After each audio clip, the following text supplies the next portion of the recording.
আসসালামু আলাইকুম ওয়া রাহমাতুল্লাহি ওয়া বারাকাতুহু। ব্রাদার ইসলাম কেমন আছেন? আশা করি আল্লাহর হুকুমে সকলে ভালো আছেন।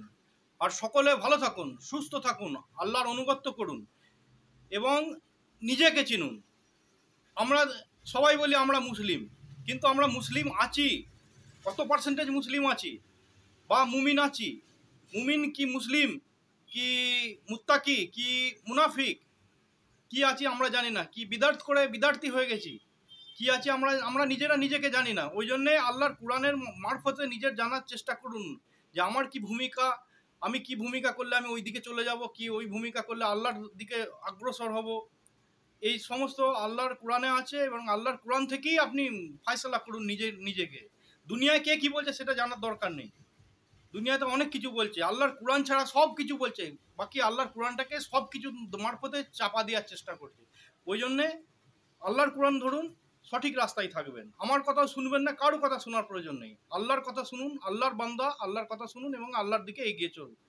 যাই হোক, এর আগে আমি 11/7/2024 সূরা আলে ইমরানের 176 থেকে 179 আয়াতের বাংলা তর্জমা এবং সংক্ষিপ্ত তফসির শুনিয়েছিলাম। ইনশাল্লাহ আজকে তারপর থেকে 80 থেকে শোনাবো। তার আগে আল্লাহর নাম ও সাহায্য নিয়ে নিই। আউযুবিল্লাহি মিনাশ শাইতানির রাজিম, বিসমিল্লাহির রহমানির রহিম। রব্বি ইশরাহ লি সাদরি ওয়া ইয়াসসির লি আমরি ওয়াহলুল উকদাতাম মিন লিসানি ইয়াফকাহু কওলি ওয়াকুনু দীনু কুল্লুহু লিল্লাহ বিসমিল্লাহি মাজরাহা ওয়া মুরসাহা ওয়া তাওয়াক্কালতু আলাল্লাহি কাফি জাআল হাক্কু ওয়া জাহাকাল বাতিলু ইন্নাল বাতিলা কানা জাহুকা।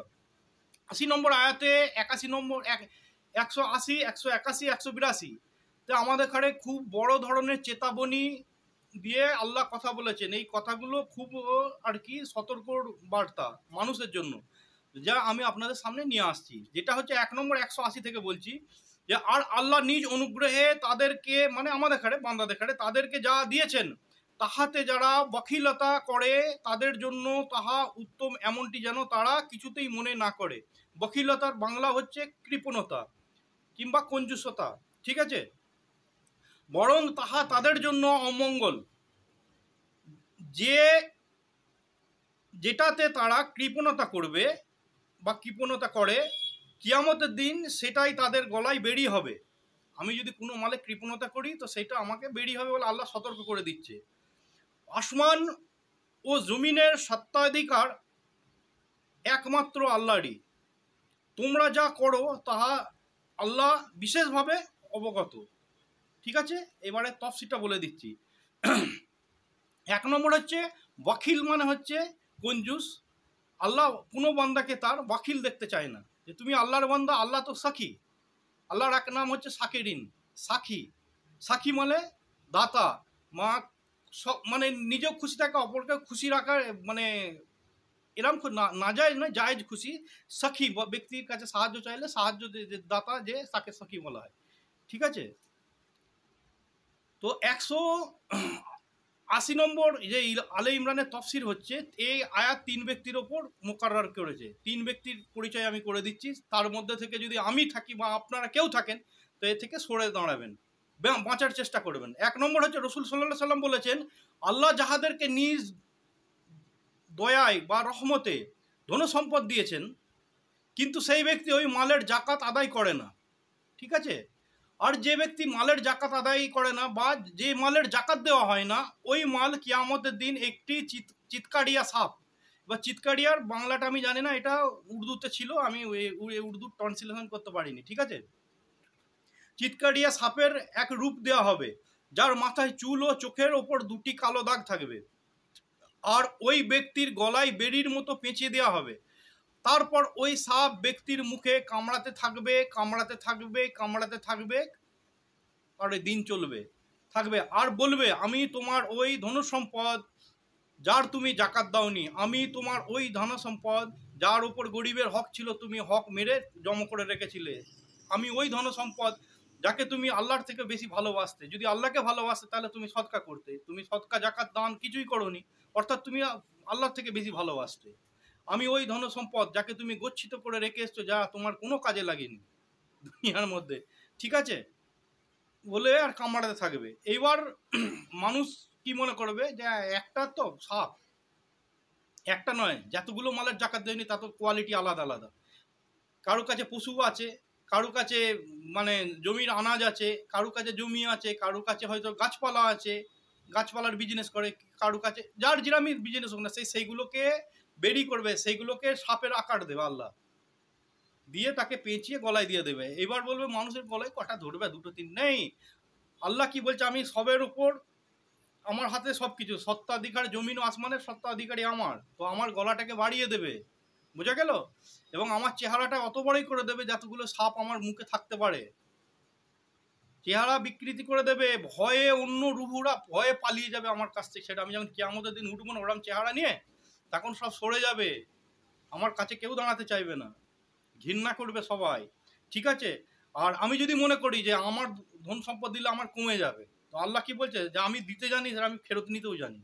রোগের বিনিময়ে হোক কি রাজনীতিক চালি, তোমার কাছ থেকে সব বেরিয়ে চলে গেল, ছেলে পুলে বউ সব নিয়ে নিল, তোমাকে বাড়ির বাইরে বের করে দিল। এরকমও আছে যে কোনো সময় যৌবনকালে সে 5 তলা বিল্ডিং করেছিল, সেই 5 তলা বিল্ডিংয়ে তার ছেলে বউ আছে, তাকে বাইরে বের করে দিচ্ছে, সে অনাথ আশ্রমে আছে, তার মানে গালে চড় মেরে কেড়ে নেওয়া।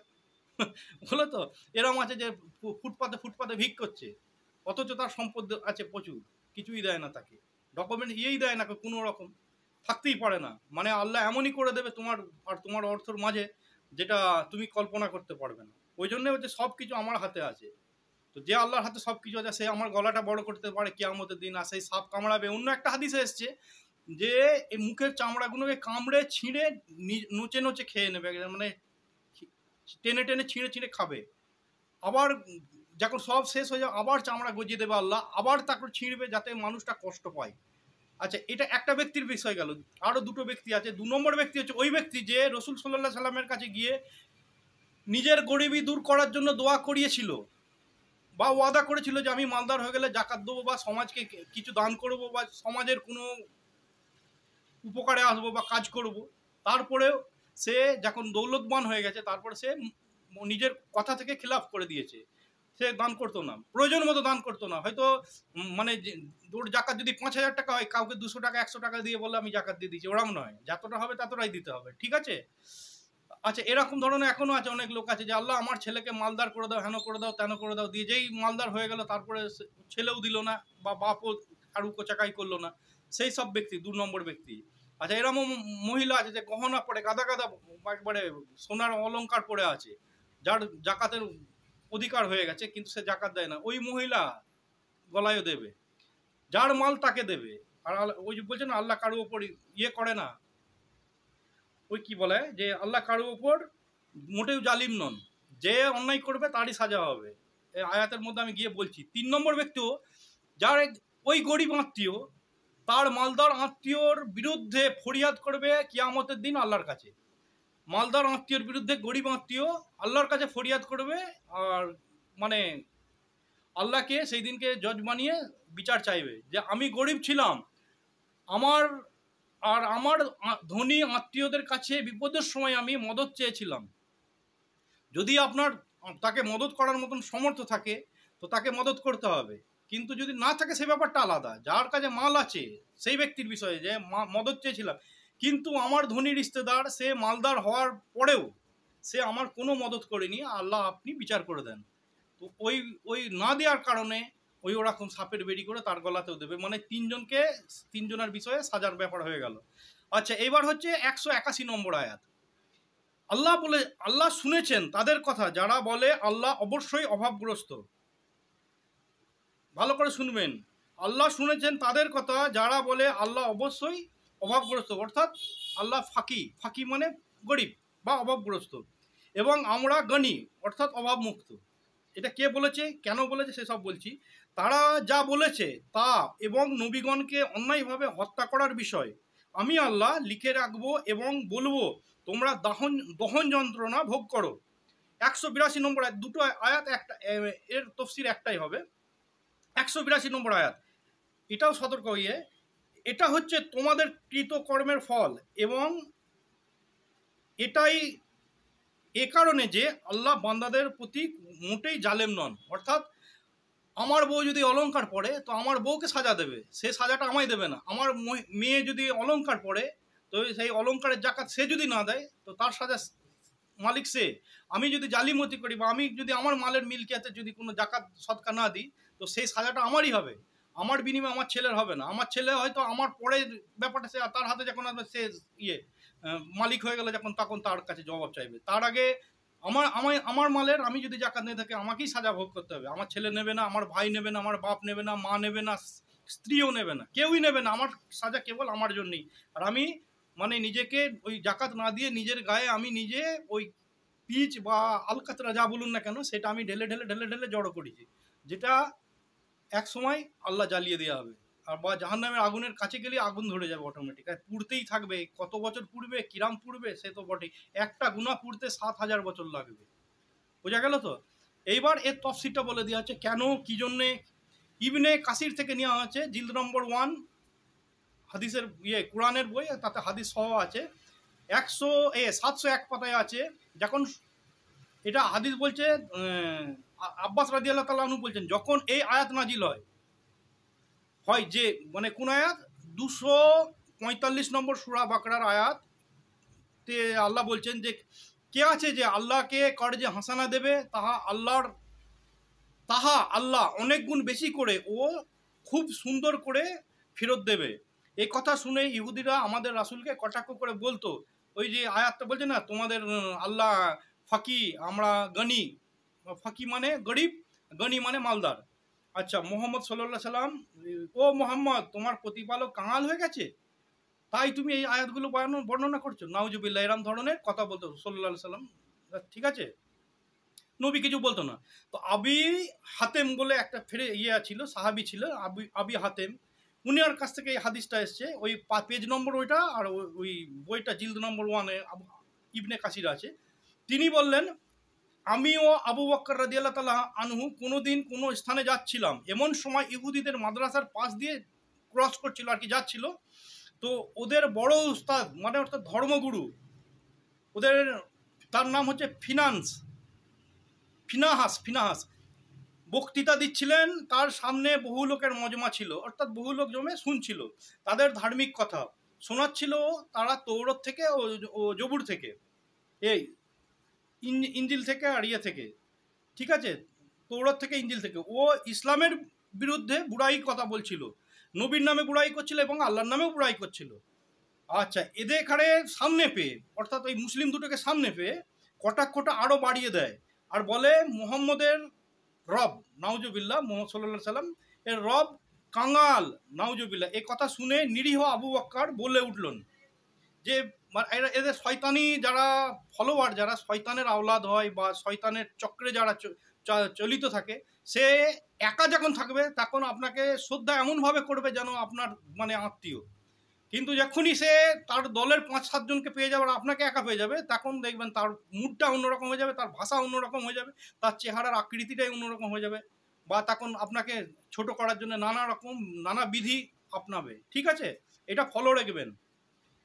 আবু বকর বলে, ওহে ফিনান্স, আল্লাহকে ভয় করো আর আল্লাহর কাছে তওবা করো, তোমার রবও যা আমার রবও তাই, তুমি কাকে গালাগাল দিচ্ছ? আর এসব তওবা করো আর মুসলমান হয়ে যাও, দিয়ে আল্লাহর কাছে ক্ষমা চাও। ঠিক আছে, এটা তোমার রবের বাস্তা, তুমি সত্য কথা জানো, সত্য কথা বলো, মোহাম্মদ সাল্লাল্লাহু সাল্লামের বিষয়ে যে সত্যটা জানো সেটা বলো। আল্লাহর সত্য রসুল আর উনি আল্লাহর কাছ থেকে সত্য এনেছেন, আর এ কথা তোমার তৌরাত ও ইনজিলে এও লেখা আছে, যা তোমার হাতে মজুদ রয়েছে। তখন উনি ওই তৌরাত আর ইনজিল থেকে যে বয়ান করছিল সেইটা। আবু বকর রাদিয়াল্লাহু তাআলা আনহু কথা শুনে ফিনহাস অহংকারে আরও গরম, কেননা ওর দলে টিমের লোক একগাদা আছে আর মুসলিম দুটো আছে।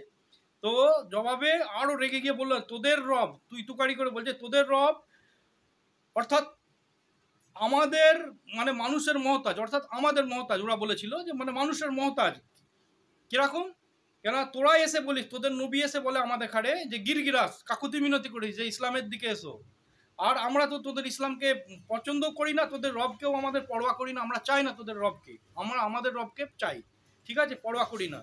আর তোদের নবী বলেছে, কোনো সময় এসে বলছে যে কর্জে হাসানা দিতে,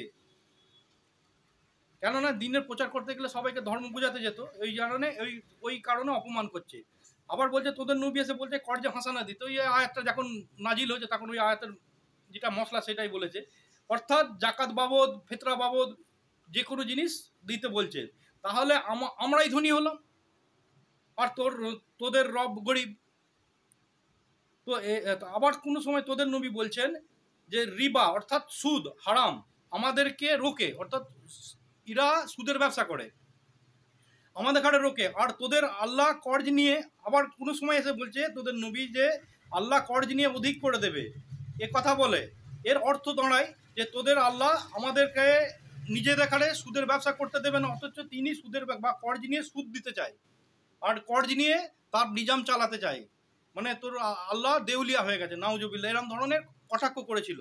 তো এই কথা শুনে নিরীহ সাহাবী আবু বকর রাদিয়াল্লাহু তাআলা আনহু, সাহাবীদের মধ্যে ১.৫ লক্ষ সাহাবীদের মধ্যে সব থেকে নিরীহ, কিন্তু এই কথা শুনে রেগে গিয়ে ফিনাসের গালে একটি থাপ্পড় মারা হয়, লাগিয়ে দেয় এবং আরও বলে যে সন্ধি চুক্তি যদি না থাকতো তোকে আমি আজকে হত্যা করে দিতাম। এই কথা শুনে ভরি মেহফিলে মার খেয়ে লোকজনের সামনে একবারে রাগান্বিত হয়ে, কিন্তু ওই সন্ধি চুক্তি থাকার জন্য ওরা আর আবু বকর রাদিয়াল্লাহু তাআলা আনহুকে ইয়ে করেনি, বা ওরা ভয়ে সরে গেছিলো। এক মজমা লোক সেরেফ 2টো লোককে ভয়ে সরে গেছিলো, দিয়ে অপমান সহ্য না করতে পেরে রসুল সাল্লাল্লাহু সাল্লামের কাছে আবু বকরের নামে শিকায়ত করে, ফরিয়াদ করে এবং হিসাব চায়, বিচার চায়। আর ফিনাস যা বলেছিল সেটা থেকে মুকারে গেছিলো, অর্থাৎ পাল্টে গেছিলো। সে বলছে আমি এরকম ধরনের কথা বলিনি। আবু বকর রাদিয়াল্লাহু তাআলা আনহুকে ঝুটা সাবিত করে দিয়েছিল অত লোকের মাঝে। দেখবেন যে ওই তো বলে দিলাম আগে শয়তানের বিষয়টা। তখন যখন কোনো একটা নাতিজায় পৌঁছাবে বা কোনো একটা জবাব দেবে রাসূল সাল্লাল্লাহু আলাইহি সাল্লাম, তখন এই আয়াতটি নাজিল হয়। যে আয়াতগুলো 3টে বলা হয়েছে এর মধ্যে নাজিল হয়ে যায় যে আবু বকর নির্দোষ, তুমি যেন ওনাকে কোনো কিছু বলো না। আর বাকি যা যা হয়েছে সেটা বলে দিয়েছে আল্লাহ। ঠিক আছে, এর মধ্যে যদি কোনো ভুল হয় আল্লাহর রাস্তে মাফ করবেন, আর যদি কোনো কথা আটকে যায় মাফ করবেন, আর কাউকে যদি আমি ঠেস পৌঁছে থাকি তাও মাফ করবেন। আপনি নিজে শুনুন, অপরকে শোনার সুযোগ করে দেন। আলহামদুলিল্লাহ রব্বিল আলামিন।